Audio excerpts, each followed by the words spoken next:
как бы слушались руководство наше Меджлис крымтатарского народа, да.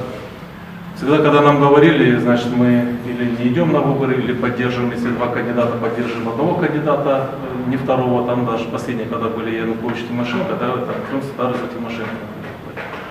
В итоге всегда мы и страдали, наш народ всегда страдал, да. При Януковиче, например, все наши крымские татары, которые были в власти, они остались без должности, да.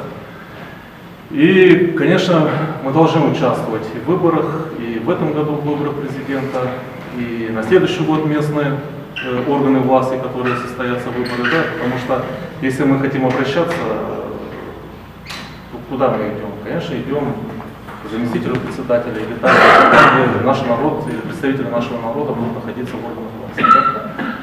Поэтому ради будущего нашего народа, нашего Крыма, я так понимаю, что мы должны участвовать в этих выборах и будем участвовать.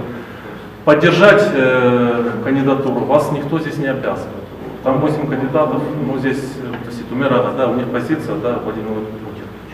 Но самое главное, что мы родственникам своим, да, соседям должны сказать, что мы участвуем в этих выборах. Вот так вот. Сау